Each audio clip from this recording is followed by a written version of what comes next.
But this is very much a work in progress, and so it's a work without a lot of conclusions.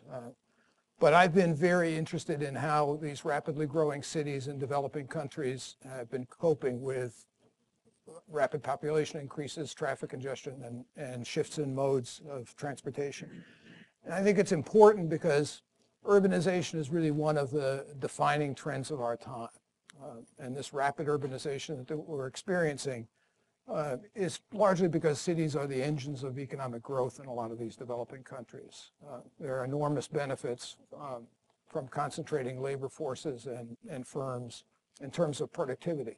But if there are benefits, right, there are also costs in terms of congestion and pollution and other externalities that are associated with growth and concentrations, and competition for accessible spaces. Transportation and land use policies, I think, are the vehicle for mediating the bad effects of urbanization and trying to enhance the good effects. So I've been collecting cities. I've been going to cities and working a little bit in them, and it's not clear what this collection is going to produce, but and it's not a representative group of cities. It's an opportunistic group of cities. It's not really representative, right? It doesn't include China in particular, which I think has a very different dynamic and a very different set of policies. I'm going to talk about the relationship between economic development and transportation demand first, and then look more closely at the shift in the modes, the transition from non-motorized transportation to bus and from bus to private motorized transportation, such as the motorcycle and the automobile, and their implications for both congestion and energy consumption and pollution. And finally, I'll talk a little bit about the transportation plans and policies in these cities, how they're trying to cope with it. And the brief answer is not very well or realistically. There are 4 ways in which economic development increases transportation demand and thus the potential for congestion and pollution. One of them is simply urbanization itself. And the population growth rates of the 3 metropolitan areas that I'm focusing on today that are up there have been running at about 3.5 or to 2.5% per year. It's sort of doubling every 20 years. Jakarta, for example, went from 14 to 23 in 15 or 17 years. In 2010, it's at 28 million people, which makes it the largest metropolitan area in Asia. The second thing is that the trip-making rates are increasing fairly rapidly. You got longer trips, and this is particularly striking in Indonesia, but as you accommodate more population, the metropolitan area spreads out and trip length increases.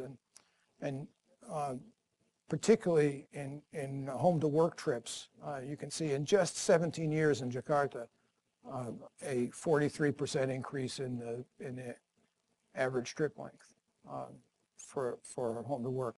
And finally, the one that I'm going to spend most of the time on, and one of the most important, in part because it's hard to get leverage over the other 3, is the shift in modes, the shift from kind of animal-powered transportation, from walking and bicycling and so on, to motorized public transportation, the bus, and finally to motorized private transportation, the car or the motorcycle. If you think about the other 3 causes of travel demand increase, if you think population increase because of urbanization, increase in per capita income, and increase in trip length, they're harder for us to deal with.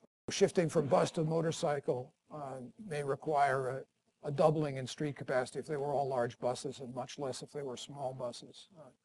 But shifting from a motorcycle to a car, it will cause something like a 3 to 7 times increase in the street capacity needed per trip. So this shift is super important.